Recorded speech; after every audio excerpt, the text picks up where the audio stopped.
Chapter 87, The Grand Armada. The long and narrow peninsula of Malacca, extending southeastward from the territories of Burma, forms the most southerly point of all Asia. In a continuous line from that peninsula stretch the long islands of Sumatra, Java, Bali, and Timor, which, with many others, form a vast mole or rampart, lengthwise connecting Asia with Australia and dividing the long, unbroken Indian Ocean from the thickly studded Oriental archipelagos. This rampart is pierced by several sally ports for the convenience of ships and whales, conspicuous among which are the Straits of Sunda and Malacca. By the Straits of Sunda, chiefly, vessels bound to China from the west emerge into the China Seas. Those narrow Straits of Sunda divide Sumatra from Java. And standing midway in that vast rampart of islands, buttressed by that bold green promontory known to seamen as Java Head, they not a little correspond to the central gateway opening into some vast walled empire.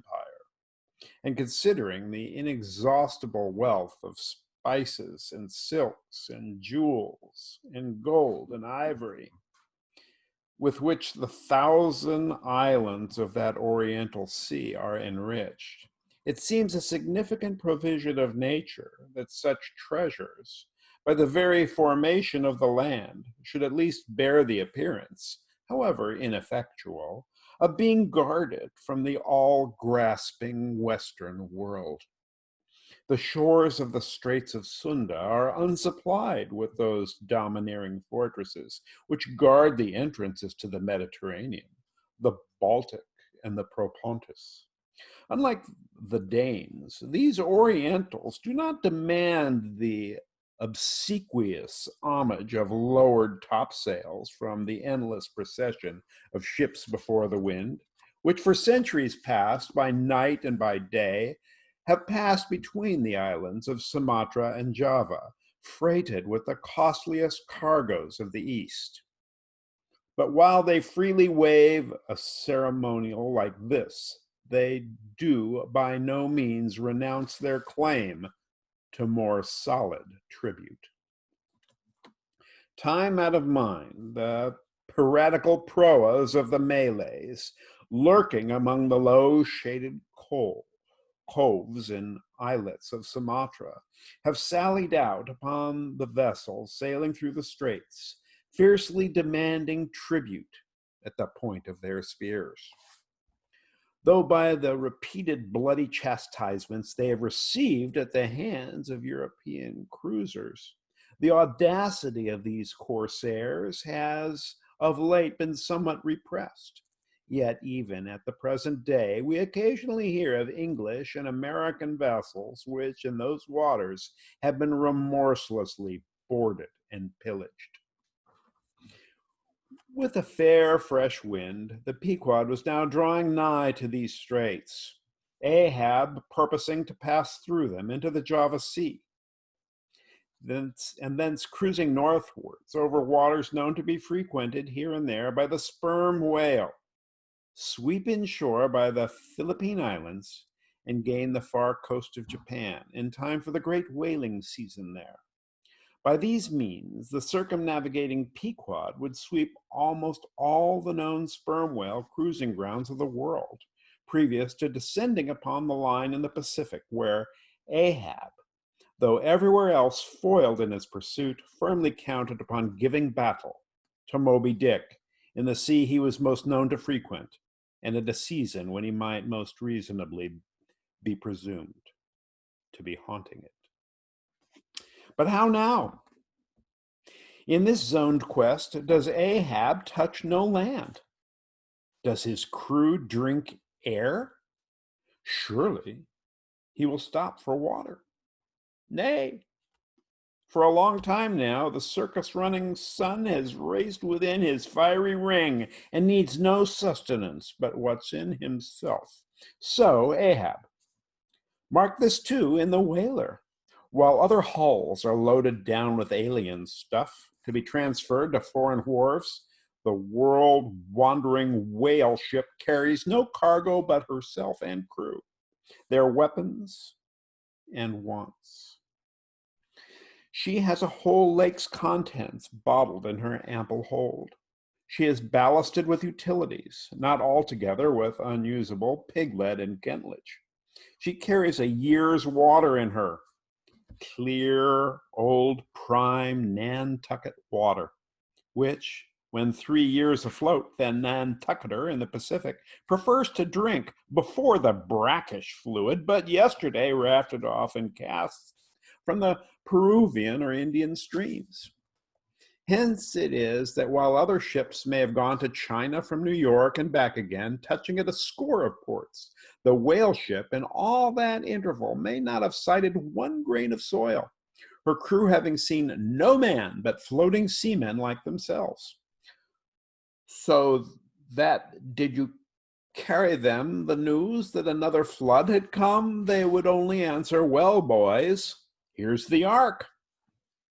Now, as many sperm whales had been captured off the western coast of Java and the near vicinity of the Straits of Sunda, indeed as most of the ground roundabout was generally recognized by the fishermen as an excellent spot for cruising. Therefore, as the Pequod gained more and more upon Java Head, the lookouts were repeatedly hailed and admonished to keep wide awake. But though the green, palmy cliffs of the land soon loomed on the starboard bow, and with delighted nostrils the fresh cinnamon was snuffed in the air, yet not a single jet was described. Almost renouncing all thought of falling in with any game hereabouts, the ship had well nigh entered the straits, when the customary cheering cry was heard from aloft, and ere long a spectacle of singular magnificence saluted us.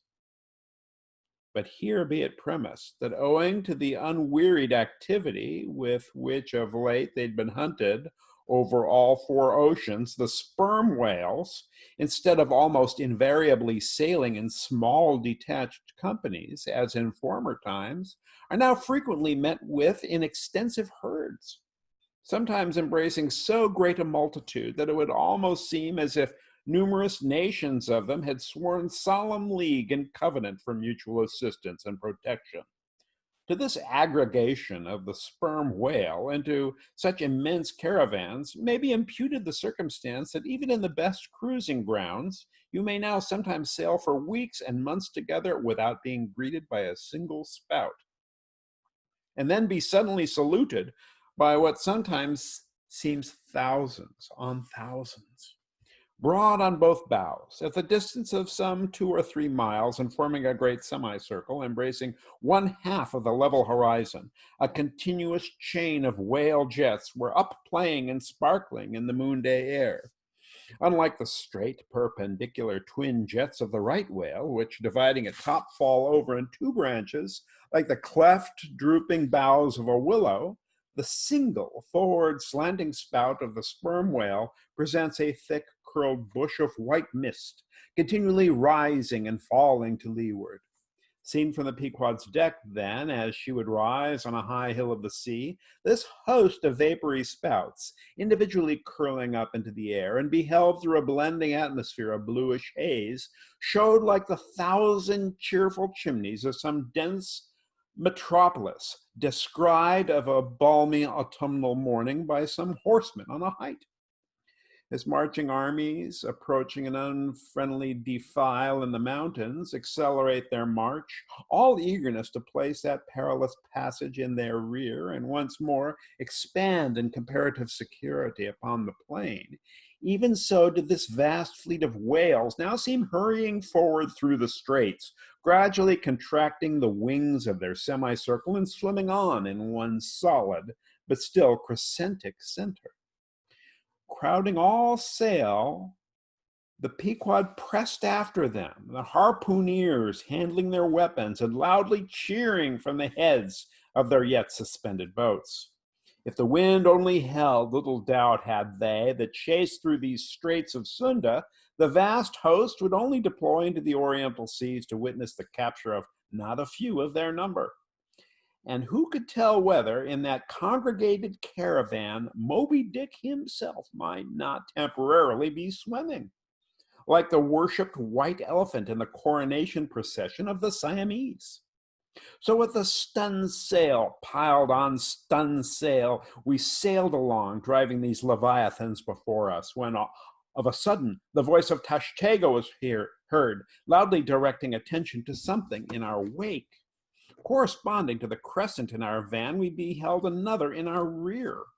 It seemed formed of detached white vapors rising and falling, something like the spouts of the whales, only they did not so completely come and go, for they constantly hovered without finally disappearing. Leveling his glass at this sight, Ahab quickly resolved in his pivot hole, crying, "Aloft there, and rig whips and buckets to wet the sails! Malays, sir, and after us!" As if too long lurking behind the headlands till the Pequod should fairly have entered the straits, these rascally Asiatics were now in hot pursuit to make up for their overcautious delay. But when the swift Pequod, with a fresh leading wind, was herself in hot chase, how very kind of these tawny philanthropists to assist in speeding her on to her chosen pursuit. Mere riding whips and rowels to her, that they were. As with glass under arm, Ahab to and fro paced the deck, in his forward turn beholding the monsters he chased, and in the after one the bloodthirsty pirates chasing him. Some such fancy as the above seemed his. And when he glanced upon the green walls of the watery defile in which the ship was then sailing, and bethought him that through that gate lay the route to his vengeance, and beheld how that through that same gate he was now both chasing and being chased to his deadly end. And not only that, but a herd of remorseless wild pirates and inhuman, atheistic devils were infernally cheering him on with their curses. When all these conceits had passed through his brain, Ahab's brow was left gaunt and ribbed, like the black sand beach after some stormy tide has been gnawing it, without being able to drag the firm thing from its place. But thoughts like these troubled very few of the reckless crew.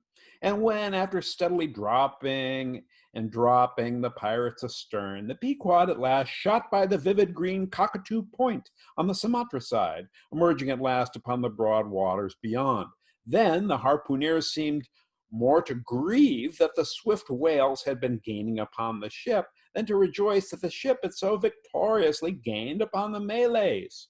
But still driving on in the wake of the whales, at length they seemed abating their speed. Gradually the ship neared them, and the wind now dying away, word was passed to spring the boats. But no sooner did the herd, by some presumed wonderful instinct of the sperm whale, become notified of the 3 keels that were after them, though as yet a mile in their rear, then they rallied again, and forming in close ranks and battalions, so that their spouts all looked like flashing lines of stacked bayonets, moved on with redoubled velocity.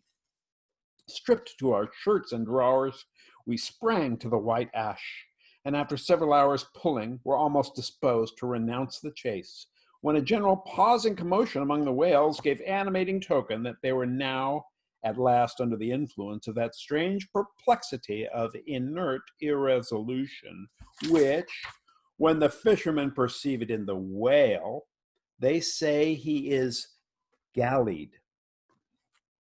To galley, or gallow, is to frighten excessively, to confound with fright. It is an old Saxon word. It occurs once in Shakespeare. The wrathful skies gallow the very wanderers of the dark and make them keep their caves. King Lear, Act 3, Scene 2. To common land usages, the word is now completely obsolete. When the polite landsman first hears it from the gaunt Nantucketer, he is apt to set it down as one of the whaleman's self-derived savageries. Much the same is it with many other sinewy Saxonisms of this sort, which emigrated to The New England rocks with the noble brawn of the old English emigrants in the time of the Commonwealth. Thus, some of the best and furthest descended English words, the etymological Howards and Percys, are now democratized, nay, plebeianized, so to speak, in the New World. The compact martial columns in which they had been hitherto rapidly and steadily swimming were now broken up in one measureless rout. In King Porus' elephants in the Indian battle with Alexander, like them, they seemed going mad with consternation. In all directions, expanding in vast, irregular circles, and aimlessly swimming hither and thither by their short, thick spoutings, they plainly betrayed their distraction of panic. This was still more strangely evinced by those of their number who, completely paralyzed, as it were, helplessly floated like waterlogged, dismantled ships on the sea. Had these leviathans been but a flock of simple sheep, pursued over the pasture by 3 fierce wolves, they could not possibly have evinced such excessive dismay. But this occasional timidity is characteristic of almost all herding creatures. Though banding together in tens of thousands, the lion-maned buffaloes of the West have fled before a solitary horseman. Witness, too, all human beings, how when herded together in the sheepfold of a theater's pit, they will, at the slightest alarm of fire, rush helter-skelter for the outlets, crowding, trampling, jamming, and remorselessly dashing each other to death. Best, therefore, to withhold any amazement at the strangely gallied wails before us, for there is no folly of the beasts of the earth which is not infinitely outdone by the madness of men. Though many of the whales, it has been said, were in violent motion, yet it is to be observed that as a whole the herd neither advanced nor retreated, but collectively remained in one place. As is customary in those cases, the boats at once separated, each making for some one lone whale on the outskirts of the shoal. In about 3 minutes' time, Queequeg's harpoon was flung. The stricken fish darted blinding spray in our faces, and then, running away with us like light, steered straight for the heart of the herd. Though such a movement on the part of the whale, struck under such circumstances, is in no wise unprecedented, and indeed is almost always more or less anticipated, yet it does present one of the more perilous vicissitudes of the fishery. For as the swift monster drags you deeper and deeper into the frantic shoal, you bid adieu to the circumspect life, and only exist in a delirious throb. As blind and deaf, the whale plunged forward, as if by sheer power of speed, to rid himself of the iron leech that had fastened to him. As we thus tore a white gash in the sea, on all sides menaced as we flew by the crazed creatures to and fro rushing about us. Our beset boat was like a ship mobbed by ice isles in a tempest, and striving to steer through their complicated channels and straits, knowing not at what moment it might be locked and crushed. But not a bit daunted, Queequeg steered us manfully, now sheering off from this monster directly across our route in advance, now edging away from that, whose colossal flukes were suspended overhead, while all the time Starbuck stood up in the bows, lance in hand, pricking out of our way whatever whales he could reach by short darts, for there was no time to make long ones. Nor were the oarsmen quite idle, though their wonted duty was now altogether dispensed with. They chiefly attended to the shouting part of the business. "Out of the way, Commodore!" cried one to a great dromedary that all of a sudden rose bodily to the surface and for an instant threatened to swamp us. "Hard down with your tail there!" cried a second to another, which, close to our gunwale, seemed calmly cooling himself in his own fan-like extremity. All whale boats carry certain curious contrivances, originally invented by the Nantucket Indians, called drugs. 2 thick squares of wood of equal size are stoutly clenched together so that they cross each other's grain at right angles. A line of considerable length is then attached to the middle of this block, and the other end of the line being looped off, it can in a moment be fastened to a harpoon. It is chiefly among galled whales that this drug is used, for then More whales are close round than you can possibly chase at one time. But sperm whales are not every day encountered. While you may, then you must kill all you can. And if you cannot kill them all at once, you must wing them so that they can be afterwards killed at your leisure. Hence it is that at times like these, the drug comes into requisition. Our boat was furnished with 3 of them. The first and second were successfully darted, and we saw the whale staggeringly running off, fettered by the enormous sidelong resistance of the towing drug. They were cramped like malefactors with a chain and ball. But upon flinging the third, in the act of tossing overboard the clumsy wooden block, it caught under one of the seats of the boat, and in an instant tore it out and carried it away, dropping the oarsman in the boat's bottom as the seat slid from under him. On both sides, the sea came in at the wounded planks, but we stuffed 2 or 3 drawers and shirts in, and so stopped the leaks for the time. It had been next to impossible to dart these drugged harpoons, were it not that as we advanced into the herd, our whale's way greatly diminished.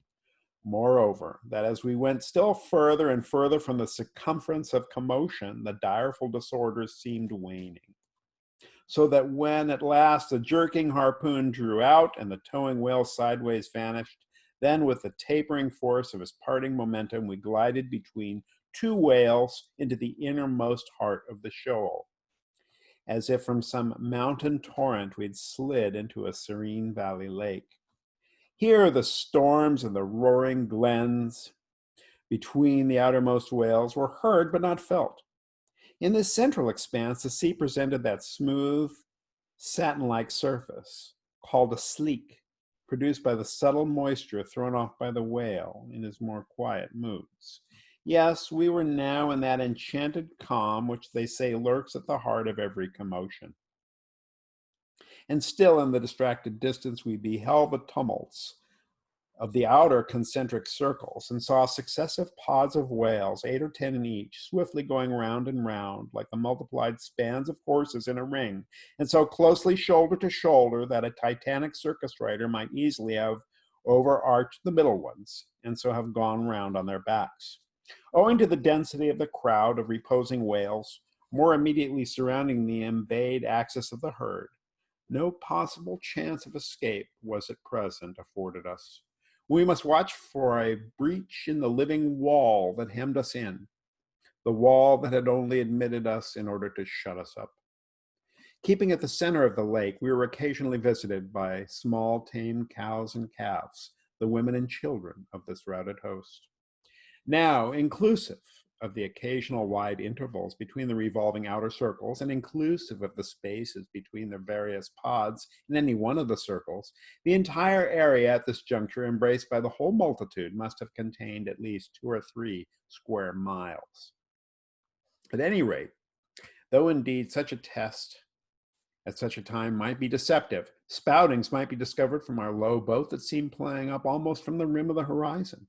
I mention this circumstance because, as if the cows and calves had been purposely locked up in this innermost fold, and as if the wide extent of the herd had hitherto prevented them from learning the precise cause of its stopping, or possibly being so young, unsophisticated, and every way innocent and inexperienced, however it may have been, these smaller whales, now and then visiting our becalmed boat from the margin of the lake, evinced a wondrous fearlessness and confidence, or else a still, becharmed panic, which it was impossible not to marvel at. Like household dogs, they came snuffing round us, right up to our gunwales, and touching them till it almost seemed that some spell had suddenly domesticated them. Queequeg patted their foreheads, Starbuck scratched their backs with his lance, but fearful of the consequences, for the time refrained from darting it. But beneath this wondrous world upon the surface, another and stranger world met our eyes as we gazed over the side. For suspended in those watery vaults floated the forms of the nursing mothers of the whales, and those that by their enormous girth seemed shortly to become mothers. The lake, as I have hinted, was to a considerable depth exceedingly transparent, and as human infants, while suckling, will calmly and fixedly gaze away from the breast, as if leading two different lives at the time, and while yet drawing mortal nourishment, be still spiritually feasting upon some unearthly reminiscence. Even so did the young of these whales seem, looking up toward us, but not at us, as if we were but a bit of gulf weed in their newborn sight. Floating on their sides, the mothers also seemed quietly eyeing us. One of these little infants that from certain queer tokens seemed hardly a day old might have measured some 14 feet in length and some 6 feet in girth. He was a little frisky, though as yet his body seemed scarce, yet recovered from that irksome position it had so lately occupied in the maternal reticule, where, tail to head and all ready for the final spring, the unborn whale lies, bent like a Tartar's bow. The delicate side fins and the palms of his fluke still freshly retained the plaited, crumpled appearance of a baby's ears newly arrived from foreign parts. "Line, line!" cried Queequeg, looking over the gunwale. Him fast, who line him, who struck? Two whale, one big, one little." "What ails ye, man?" cried Starbuck. "Look'ee here," said Queequeg, pointing down, when the stricken whale, that from the tub has reeled out hundreds of fathoms of rope, as, after deep sounding, he floats up again and shows the slackened, curling line, buoyantly rising and spiraling toward the air. So now Starbuck saw long coils of the umbilical cord of Madame Leviathan, by which the young cub seemed still tethered to its dam. Not seldom in the rapid vicissitudes of the chase, this natural line, with the maternal end loose, becomes entangled in the hemp one, so that the cub is thereby trapped. Some of the subtlest secrets of the seas seemed divulged to us in this enchanted pond. We saw young Leviathan amours in the deep. The sperm whale, as with other species of the Leviathan, but unlike most other fish, breeds indifferently at all seasons. After a gestation, which may probably be set down at 9 months, producing but one at a time, though in some few known instances giving birth to an Esau and Jacob, a contingency provided in suckling by two teats curiously situated, one on each side of the anus. But the breasts themselves extend upwards from that. When by chance these precious parts in a nursing whale are cut by the hunter's lance, the mother's pouring milk and blood rivalingly discolor the sea for rods. The milk is very sweet and rich. It has been tasted by man. It might do well with strawberries. When overflowing with natural esteem, the whales salute, more hominum. And thus, though surrounded by circle upon circle of consternations and affrights, did these inscrutable creatures at the center freely and fearlessly indulge in all peaceful concernments. Yes, serenely reveled in dalliance and delight. But even so, amid the tornadoed Atlantic of my being, do I myself still forever centrally disport in mute calm. And while ponderous planets of unwaning woe revolve round me, deep down and deep inland, there I still bathe me in eternal mildness of joy. Meanwhile, as we thus lay entranced, the occasional sudden frantic spectacles in the distance evince the activity of the other boats, still engaged in drugging the whales on the frontier of the host, or possibly carrying on the war within the first circle, where abundance of room and some convenient retreats were afforded them. But the sight of the enraged, drugged whales, now and then blindly darting to and fro across the circles, was nothing to what at last met our eyes. It is sometimes the custom, when fast to a whale more than commonly powerful and alert, to seek to hamstring him, as it were, by sundering or maiming his gigantic tail tendon. It is done by darting a short-handled cutting spade to which is attached a rope for hauling it back again. A whale wounded, as we afterwards learned, in this part, but not effectually, as it seemed, had broken away from the boat, carrying along with him half of the harpoon line, In the extraordinary agony of the wound, he was now dashing among the revolving circles like the lone mounted desperado Arnold at the Battle of Saratoga, carrying dismay wherever he went. But agonizing as was the wound of this whale, and an appalling spectacle enough anyway, yet the peculiar horror with which he seemed to inspire the rest of the herd was owing to a cause which at first the intervening distance obscured from us. But at length we perceived that by one of the unimaginable accidents of the fishery, this whale had become entangled in the harpoon line that he towed. He'd also run away with the cutting spade in him, and while the free end of the rope attached to that weapon had permanently caught in the coils of the harpoon line round his tail, the cutting spade itself had worked loose from his flesh. So that, tormented to madness, he was now churning through the water, violently flailing with his flexible tail and tossing the keen spade about him, wounding and murdering his own comrades.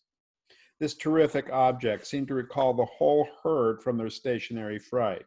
First, the whales forming the margin of our lake began to crowd a little and tumble against each other, as if lifted by half-spent billows from afar. Then the lake itself began faintly to heave and swell. The submarine bridal chambers and nurseries vanished. In more and more contracting orbits, the whales in the more central circles began to swim in thickening clusters. Yes, the long calm was departing. A low advancing hum was soon heard, and then, like to the tumultuous masses of block ice when the great River Hudson breaks up in spring, the entire host of whales came tumbling upon their inner center as if to pile themselves up in one common mountain. Instantly, Starbuck and Queequeg changed places, Starbuck taking the stern. Oars, oars, he intensely whispered, seizing the helm. Gripe your oars and clutch your souls now. My God, men, stand by. Shove him off. You, Queequeg, the whale there. Prick him. Hit him. Stand up, and stay so. Spring, men. Pull, men. Never mind their backs. Scrape them. Scrape away. The boat was now all but jammed between two vast black bulks, leaving a narrow Dardanelles between their long lengths. But by desperate endeavor, we at last shot into a temporary opening, then giving way rapidly, and at the same time earnestly watching for another outlet. After many similar hair-breadth escapes, we at last swiftly glided into what had just been one of the outer circles, but now crossed by random whales, all violently making for one center. This lucky salvation was cheaply purchased by the loss of Queequeg's hat, who, while standing in the bows to prick the fugitive whales, had his hat taken clean from his head by the air eddy made by the sudden tossing of a pair of broad flukes close by. Riotous and disordered as the universal commotion now was, it soon resolved itself in what seemed to be a systematic movement. For having clumped together at last in one dense body, they then renewed their onward flight with augmented fleetness. Further pursuit was useless, but the boats still lingered in their wake to pick up what drugged whales might be dropped astern, and likewise to secure one which Flask had killed and waifed. The waif is a pennoned pole, 2 or 3 of which are carried by every boat, and which, when additional game is at hand, are inserted upright into the floating body of a dead whale, both to mark its place on the sea and also as a token of prior possession, should the boats of any other ship draw near. The result of this lowering was somewhat illustrative of that sagacious saying in the fishery: the more whales, the less fish. Of all the drugged whales, only one was captured. The rest contrived to escape for the time, but only to be taken, as will hereafter be seen, by some other craft than the Pequod.